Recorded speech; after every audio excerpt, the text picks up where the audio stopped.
प्यारे बच्चों नमस्कार। ज्ञान सिंधु कोचिंग क्लासेस के ऑनलाइन प्लेटफॉर्म पर आपका हार्दिक स्वागत है। आज का सेशन आप लोगों के लिए बहुत ही महत्वपूर्ण है क्योंकि आज हम आपके लिए लेकर के आए हैं कक्षा 9 विषय विज्ञान की अर्धवार्षिक परीक्षा का पेपर।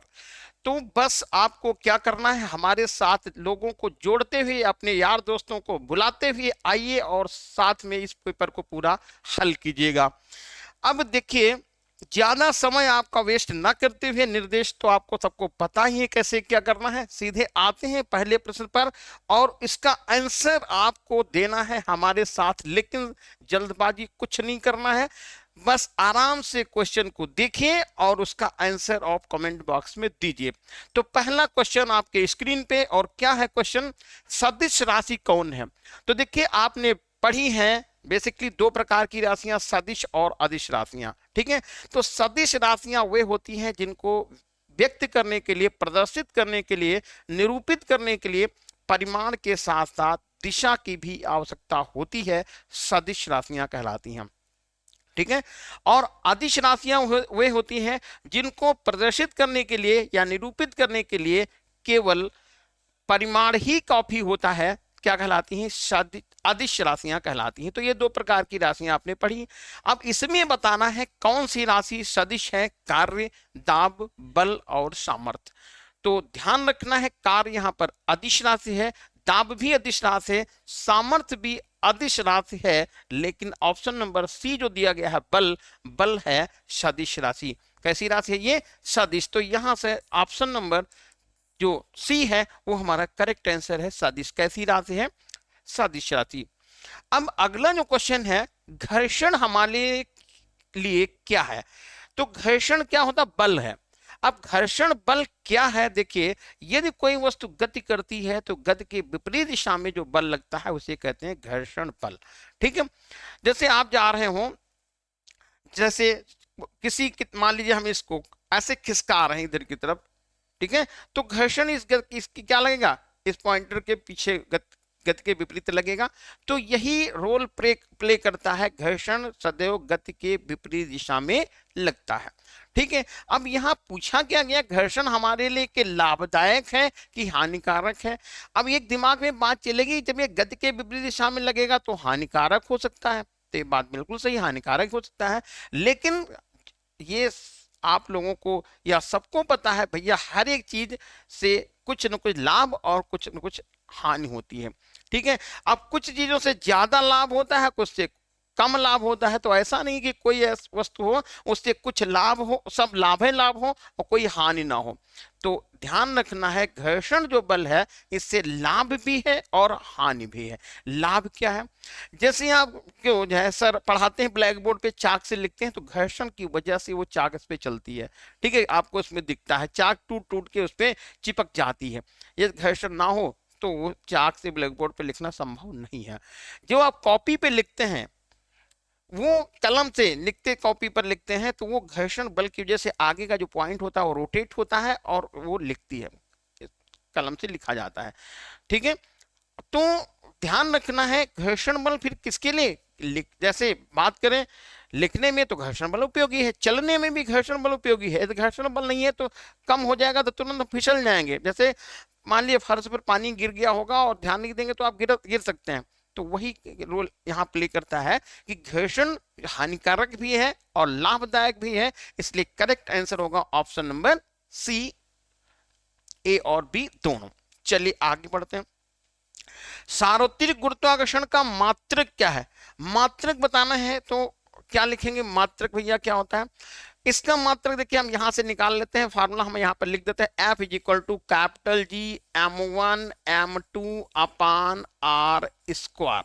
ये तो फार्मूला बन गया।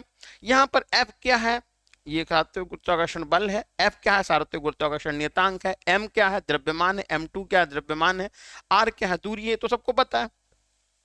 तो मैं यहां पर क्रॉस गुणा कर लेता हूं और ये आएगा capital G m1 m2 is equal to F into r square, ये लिख गया। अब बेटा बताइए, हमको लिखना है G इक्वल क्या आएगा, F into r square upon m1 m2। अब लिखना है इसका मात्रक, तो आंसर हो गया क्रिस्टल क्लियर। और आप तुरंत आंसर दे सकते हैं कि इसका मात्रक क्या होगा। एफ का मात्रक हो गया न्यूटन, आर का मात्रक हो गया मीटर स्क्वायर। तो न्यूटन मीटर स्क्वायर जरा देखिएगा कहां पर मिल गया, न्यूटन मीटर स्क्वायर तो यहां मिल गया, न्यूटन मीटर स्क्वायर यहां भी मिल गया, न्यूटन मीटर स्क्वायर यहां भी मिल गया। और ये तो गलत हो गया, इसको तो तुरंत हटा दीजिएगा। लेकिन यहां पर प्रति किलोग्राम स्क्वायर 2 बार लिखा गया है, तो प्रति किलोग्राम स्क्वायर लिखा है। तो यहां पर देखिए क्या लिखा, पहला ऑप्शन है न्यूटन मीटर स्क्वायर किलोग्राम की पावर -2, और यही आपका आंसर हो जाएगा। तो चाहे ऐसे लिखा होता न्यूटन मीटर स्क्वायर प्रति किलोग्राम स्क्वायर ये लिख दें, और ये लिख दें चाहे ऐसे न्यूटन मीटर स्क्वायर किलोग्राम की पावर -2। तो इस तरह से करेक्ट आंसर निकल जाएगा option number A, newton metre square kilogram की पावर -2। चलिए आगे बढ़ते हैं। ऊर्जा कैसी राशि है, सदिश अदिश और दोनों प्रकार की, और इनमें से कोई नहीं। तो देखिए ध्यान दीजिएगा, ऊर्जा है अदिश राशि। कैसी है, अदिश राशि, दोनों प्रकार की राशि नहीं है। तो ऑप्शन नंबर बी करेक्ट हो जाएगा। ऊर्जा कौन सी राशि, अदिश राशि हो गई।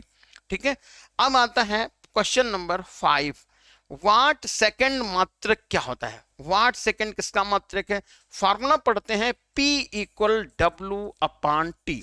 क्या फार्मूला बनता है, P = W/T, और W/T को आप लिखते हैं जूल प्रति सेकंड। क्या लिखते हैं, जूल प्रति सेकंड। तो यहां पर ये जूल प्रति सेकंड बोलें, जूल प्रति सेकंड कह दें, या वाट कह दें, ये भी तो आपको पता है।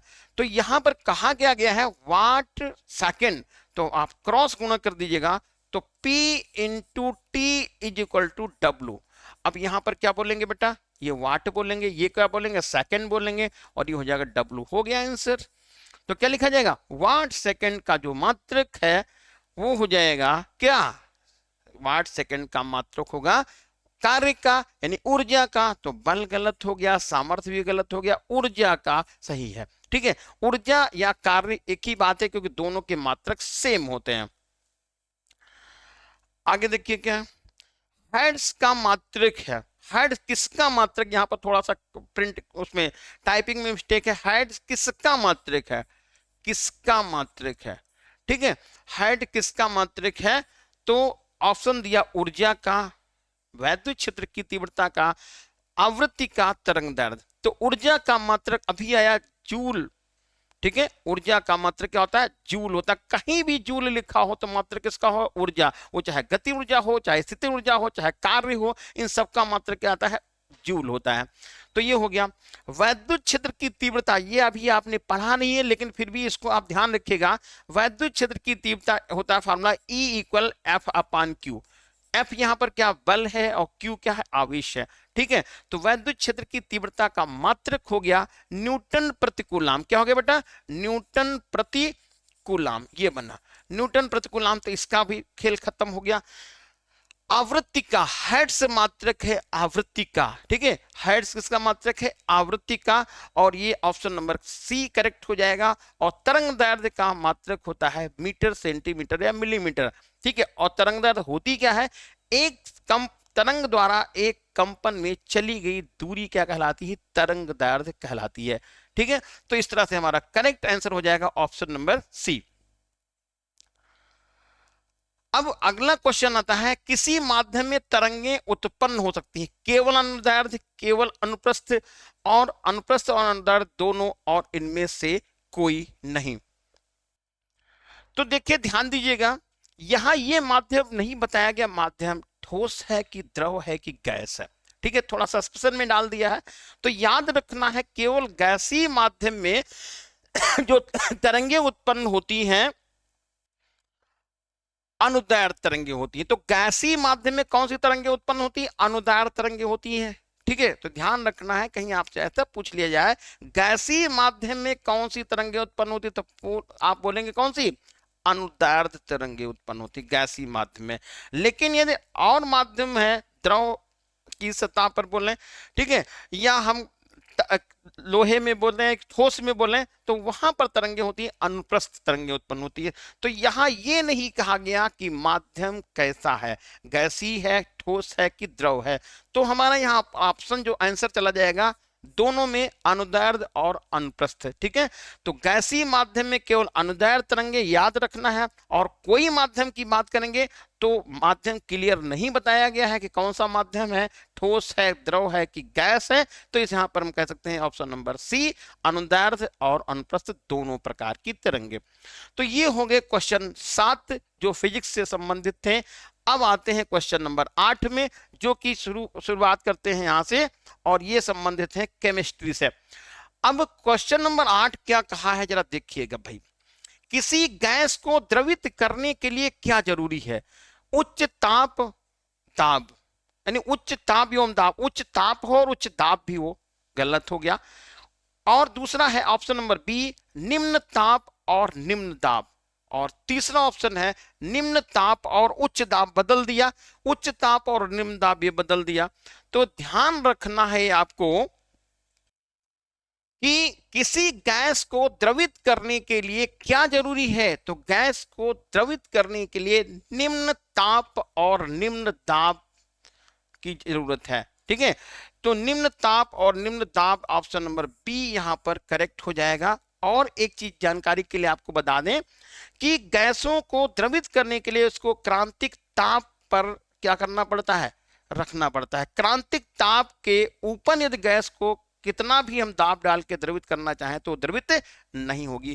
क्रांतिक ताप के नीचे गैस को दाब डालकर द्रवित किया जा सकता है, लेकिन क्रांतिक ताप के ऊपर गैस को कितना भी दाब डालने द्रवित नहीं किया जा सकता है, ये नोट कर लीजिएगा। अब आता है क्वेश्चन नंबर 9। इसका आंसर तो बहुत ही आसान है, आप लोग तुरंत आंसर दे देंगे। क्वेश्चन नंबर 9 का है कैल्शियम का प्रतीक कौन है? ऑप्शन दिया है Cu, दूसरा दिया है Cl, तीसरा दिया है Ca और चौथा ऑप्शन दिया है K। तो Cu है कॉपर का, Cl है क्लोरीन का, Ca है कैल्शियम का और D है पोटेशियम के। तो इस तरह से हमारा राइट आंसर हो जाएगा ऑप्शन नंबर सी, Ca यानी कैल्शियम। अब क्वेश्चन नंबर 9 भी, सॉरी 10 नंबर भी यही दिया हुआ है। हाइड्रोजन का रासायनिक संकेत क्या है? तो हाइड्रोजन देखिए यहाँ पर NiH दिया हुआ है, N2 दिया हुआ है और NH यहाँ पर देखो N2 दो बार लिख दिया गया है। चलिए भाई इसको मैं हटा देता हूं और H2 लिख लिया है। तो यहां पर ये नाइट्रोजन की बात करी है, तो ये निकिल है, ये है नाइट्रोजन N2, ठीक है। यहां पर इसको ऑप्शन चलिए कोई दूसरा बना लेते हैं, मैंने O2 यहां लिख दिया है, ठीक है। तो और ये क्या है, O2 मींस ये हो गई है ऑक्सीजन और H2 क्या है, हाइड्रोजन है। समझ में आ गया? तो क्वेश्चन नंबर 10 का राइट आंसर है N2 यानी कि नाइट्रोजन। चलिए क्वेश्चन नंबर 11 क्या कह रहा, परमाणु के केंद्रक में होते हैं। तो परमाणु के केंद्रक में कौन होते हैं? इलेक्ट्रॉन होते हैं, प्रोटॉन होते हैं, न्यूट्रॉन होते हैं। प्रोटॉन और न्यूट्रॉन दोनों होते हैं। तो याद रखिए बेटा, परमाणु के केंद्रक में इलेक्ट्रॉन तो होते नहीं, इलेक्ट्रॉन तो बाहर चक्कर लगाते हैं, ये समझ लिए कि रखवाली करते हैं उनकी केंद्रक की। तो इलेक्ट्रॉन का तो कोई सवाल ही नहीं उठता है। प्रोटॉन और न्यूट्रॉन उसके अंदर होते हैं, ठीक है। तो परमाणु के नाभिक यानी केंद्रक में होते हैं प्रोटॉन और न्यूट्रॉन। ऑप्शन सही हो जाएगा डी। अगला नंबर क्वेश्चन दिया है 12, पानी का ग्राम अणुद्रव्यमान कितना है? ये दिया हुआ है 18 यू का मतलब एटॉमिक मास यूनिट 18 ग्राम दिया है, 32 यू दिया है और 32 जी दिया हुआ है, ठीक है। तो पानी का ग्राम अणुद्रव्यमान होता है 18 ग्राम। कितना होता है? 18 ग्राम। ऑप्शन नंबर हो जाएगा सही बी। क्वेश्चन नंबर जो 13 है, बहुत बहुत इंपॉर्टेंट क्वेश्चन है। वो आपको धातु का नाम बताना है जो कमरे के ताप पर जो है द्रव अवस्था में पाई जाती है। क्या क्वेश्चन है? कमरे के ताप पर द्रव धातु कौन है? यानी कि कह सकते हैं कमरे के तापमान, जैसे कि नॉर्मल टेम्परेचर होता है, उस तापमान पर कौन सी धातु लिक्विड यानी द्रव के रूप में पाई जाती है? ऑप्शन दिया गया है टिन, ब्रोमीन, पारा और क्लोरीन दिया गया है। तो यहां पर जो राइट आंसर है ऑप्शन नंबर सी, पारा। याद रखिएगा कि पारा एक ऐसी धातु है जो साधारण टेम्परेचर पर क्या होती है, जो द्रव में पाई जाती है, ठीक। और एक बात, पारे का घनत्व तो सबसे ज्यादा होता है। कितना होता है? पारे का घनत्व सबसे ज्यादा होता है। होता कितना वो भी मैं बता दूं, 13.6 गुणे 10 की पावर 3 किलोग्राम प्रति मीटर क्यूब। याद रखिएगा पारे का घनत्व 13.6 गुणे 10 की पावर 3 किलोग्राम प्रति मीटर क्यूब। अब पढ़ते हैं अगले क्वेश्चन में।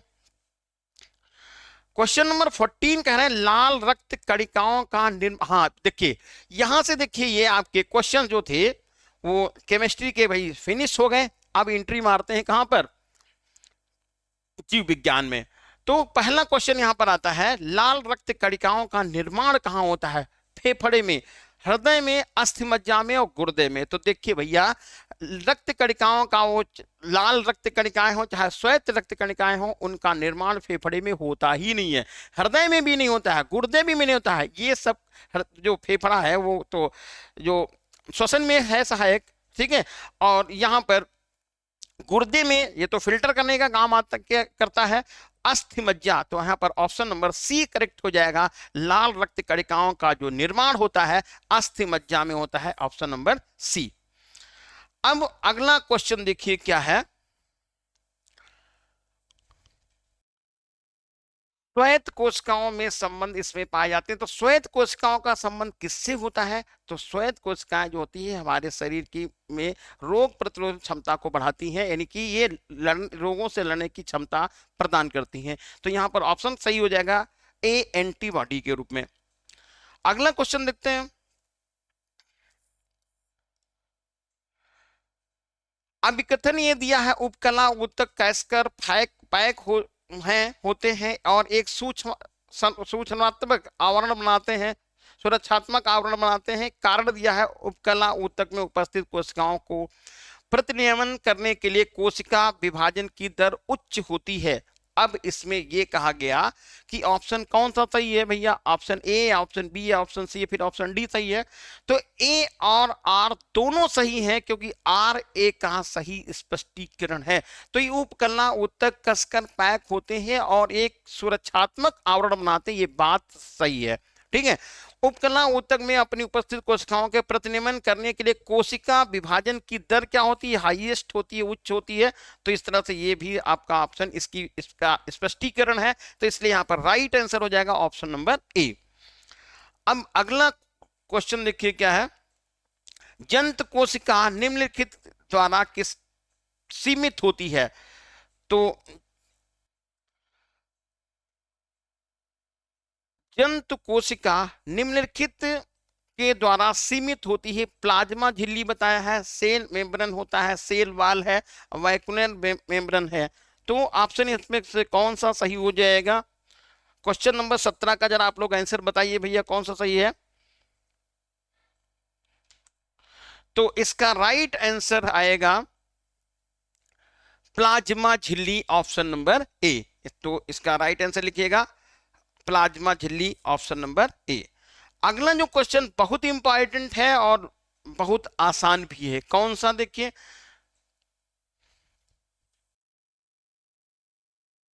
कोशिका का बिजली घर किसे कहा जाता है? तो ऑप्शन दिया हुआ है क्लोरोप्लास्ट, माइक्रोकांडिया, गोल्गी ऑपरेटर, न्यूक्लियस। तो ऑप्शन नंबर बी करेक्ट है। क्यों? क्योंकि कोशिका का बिजली घर कहा जाता है माइटोकॉन्ड्रिया का। अब देखिए क्वेश्चन नंबर 19 क्या है, शैलियों में पाया जाता है असमय सूत्री विभाजन, समसूत्री विभाजन, असमय सूत्री विभाजन। ये तो देखिए दोनों ऑप्शन एक ही लिख रखे हैं, और ये है इनमें से कोई नहीं। तो यहां पर शैलियों में पाया जाता है असूत्री विभाजन। थोड़ा सा इसको सही करिएगा, ऑप्शन असूत्री विभाजन, ठीक है।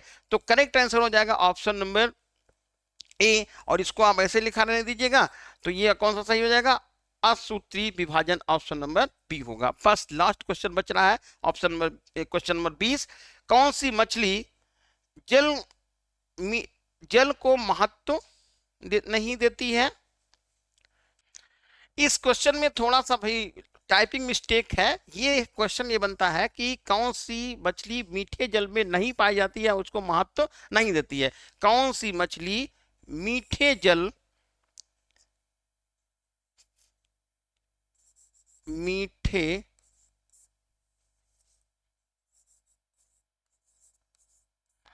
को महत्व नहीं देती है, इसमें नहीं पाई जाती है, ठीक है।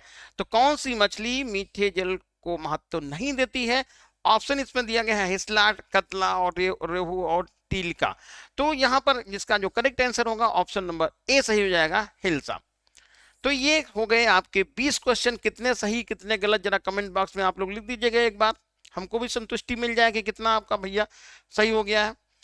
अब यहाँ पर अगला जो क्वेश्चन है ये है उपखंड बा, और इसमें आपको जो क्वेश्चन है इनको कॉपी पर लिख करके बाकायदा आंसर देना था। अभी वाले जो क्वेश्चन थे इसके पहले ऑप्शन वाले जो पढ़े उनका आंसर बस आपको OMR सीट में फिल करना था। तो घर्षण बल से हानियां क्या है, तो देखिए घर्षण बल से हानि क्या है कि ऊर्जा की बेवजह ये नष्ट करती है। घर्षण बल से जैसे मान लो हम इधर की तरफ जा रहे हैं तो घर्षण बल विपरीत लगेगा तो ऊर्जा का ह्रास होता है। दूसरा, घर्षण बल से जितनी भी मशीनें चलती हैं जो रोटेट होती हैं, घुमा करती हैं, घूमती हैं, तो उनके लिए घर्षण बल हानिकारक है क्योंकि कल पुर्जों की घिसावट इससे होती है। चलिए ये बन गया। अगला देखिए आइंस्टीन का द्रव्यमान ऊर्जा समीकरण क्या है, तो आपको ये समीकरण लिखनी है E = m/c²। ठीक है, E = m/c²। E क्या है, ऊर्जा है, m क्या है, द्रव्यमान है, और c क्या है, प्रकाश का वेग है। और लिखा कितना जाता है, c प्रकाश का वेग 3 × 10⁸ मीटर प्रति सेकंड ये बनता है। अच्छा, सदिश और अदिश राशियों में प्रमुख अंतर बताओ। तो सदिश और अदिश राशियों में मुख्य अंतर एक ही है, सदिश राशियों को व्यक्त करने के लिए परिमाण के साथ साथ दिशा की जरूरत होती है, लेकिन अदिश राशियों में ऐसा नहीं होता है, केवल परिमाण ही कॉपी होता है। ये इसका मेन अंतर हो गया। विस्थापन किसे कहते हैं, इसका मात्रक बताइए।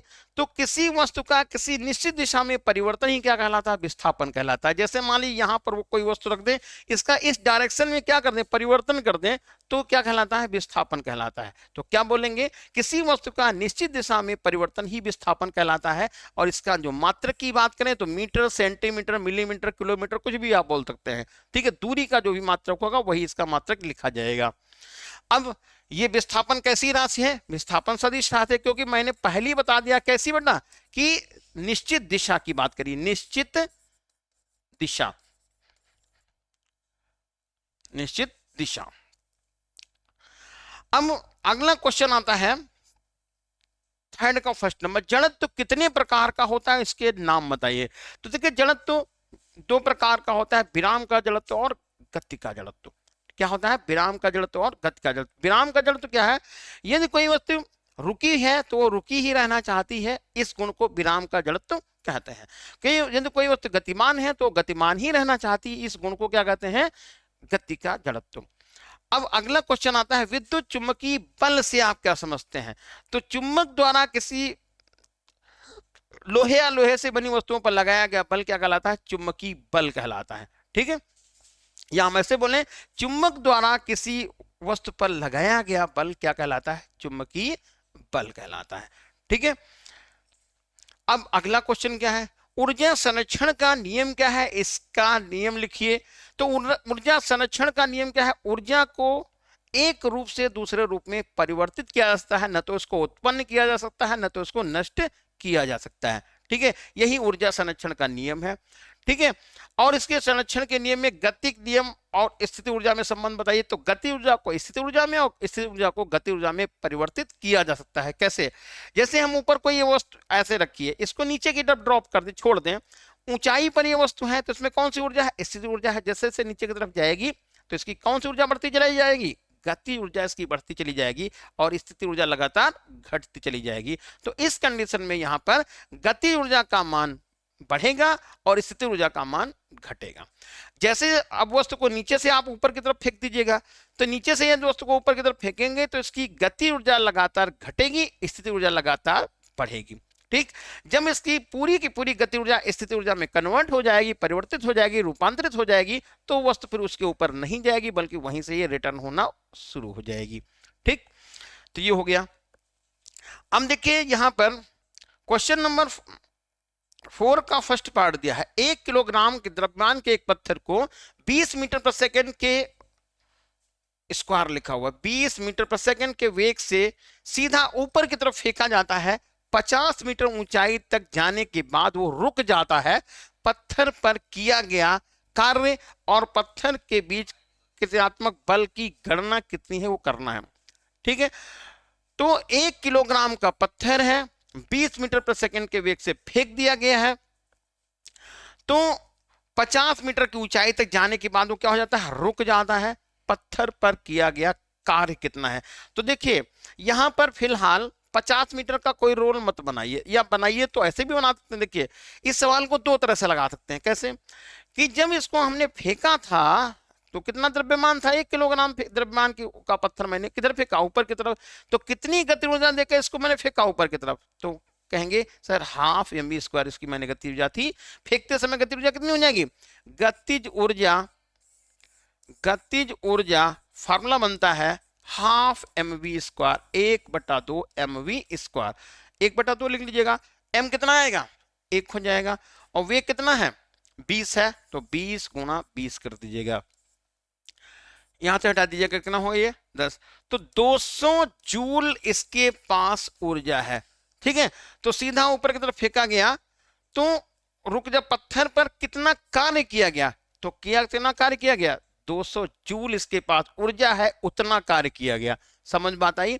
और ये कहां पहुंच गया, 50 मीटर ऊंचाई पर पहुंच गया। तो यही 200 मीटर की ऊंचाई जो थी, 200 जूल ऊर्जा थी, यही कन्वर्ट हो गई 50 मीटर ऊंचाई पर स्थित ऊर्जा के रूप में। तो कितना कार्य किया गया, 200 जूल कार्य किया गया। अब कह रहे हैं कि इस पर कितना बल लगाया गया। तो बल लगाने के लिए क्या करिएगा, यहां हम एक्सीलरेशन बता करिएगा, त्वरण कितना होगा, और F/ma करिएगा, आंसर आपको यहां से निकल जाएगा। अब आता है अगला क्वेश्चन, यदि कोई बस या रेलगाड़ी अचानक चल पड़ती है तो उसमें बैठे यात्री या कोई खड़ा यात्री क्या होता है, जो पीछे की तरफ गिर पड़ते हैं, उसका रीजन क्या है, कारण क्या है, जरा समझिएगा। जैसे मान लीजिए हम बस में खड़े हैं, तो होता क्या है, जब अचानक चल पड़ती है तो जैसे हम खड़े थे, तो ये वस्तु का गुण है जिस स्थिति में है उसी में वो रहना चाहती है। तो हम भी उसी कंडीशन में थे। वो किसकी वजह से, जड़त की वजह से थे। जैसे बस ने अचानक बस अचानक आगे की तरफ बढ़ गई, तो क्या हुआ, हमारे जो पैर बस की फर्श से या ट्रेन की फर्श से टच कर रहे थे, छू रहे थे, वो अचानक गतिमान हो गए। और हमारा जो ऊपरी हिस्सा था वो क्या था, वो जड़त की वजह से स्थिर रहना चाहता था, वो तो स्थिर रहना चाहता था। अब बताओ भैया, कोई आगे आपके पैर पकड़ के खींच ले और आप ऐसे सीधे रहेंगे, क्या होगा, पीछे की तरफ गिरेंगे कि नहीं गिरेंगे। तो ये हो गया इसका रीजन कि जब अचानक बस चलती है तो हमारे पैर क्या हो जाते हैं, गतिमान हो जाते हैं, और हमारा शरीर का ऊपरी हिस्सा जड़त की वजह से गतिमान नहीं हो पाता है, इसलिए हम किधर की तरफ गिरते हैं, पीछे की तरफ गिर जाते हैं। अगला क्या है, न्यूटन का सार्वत्रिक गुरुत्वाकर्षण नियम बताना है, संबंधित सूत्र बताइए। तो न्यूटन का जो सार्वत्रिक गुरुत्वाकर्षण नियम यह था कि यदि कोई वस्तु ब्रह्मांड में है, वो चाहे जितनी बड़ी हो, चाहे जितनी छोटी हो, चाहे हमको दिखाई आंख से दे रही हो साधारण रूप से, चाहे नहीं दिखाई देती हो, सब एक दूसरे को अपनी तरफ आकर्षित करती हैं। ठीक है, और कहा जो ये आकर्षण बल होता है, वो कहा था कि इनके द्रव्यमानों के गुणनफल के अनुक्रमानुपाती और बीच की दूरी के वर्ग के व्युत्क्रमानुपाती होता है। तो कहा था इनके बीच जो लगने वाला बल है वो इनके द्रव्यमानों के समानुपाती होता है और इनके बीच की दूरी के वर्ग के व्युत्क्रमानुपाती होता है। दोनों को एक पर मिला दिया गया तो F समानुपाती हो गया m1 m2 अपान r²। समानुपाती का निशान हटाया, यहां लगा दिया कांस्टेंट, जिसको कहते हैं सार्वत्रिक गुरुत्वाकर्षण नियतांक, जिसको प्रदर्शित करते हैं कैपिटल G से।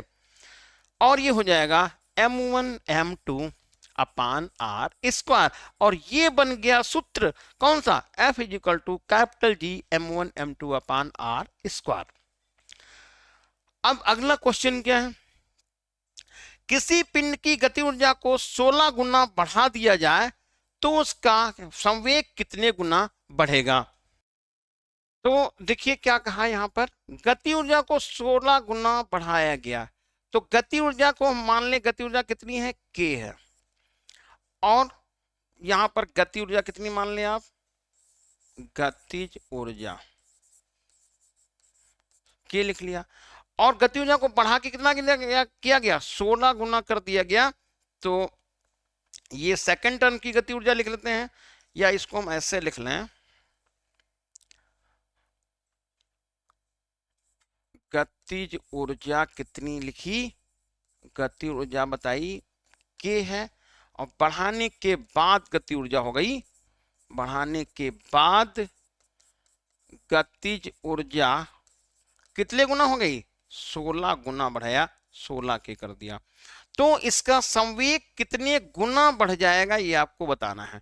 ठीक है, तो देखिए एक फार्मूला बनता है कौन सा, P equal under root 2km, ये याद रखना है। द्रव्यमान में कोई परिवर्तन तो हुआ नहीं, तो हम यहां पर लिख देते हैं P1 अपान P2। ये फार्मूला विशेष रूप से ध्यान रखिएगा, ये वाला कौन सा, P equal under root 2km।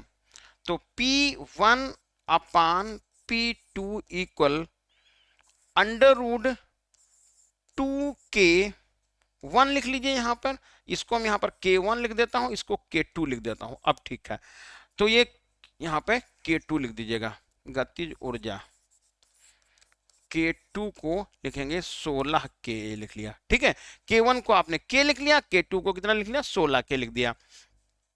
तो 2k ये बन गया और 2k2m, तो अब ये 2 से 2 कट गया, m से m कट गया।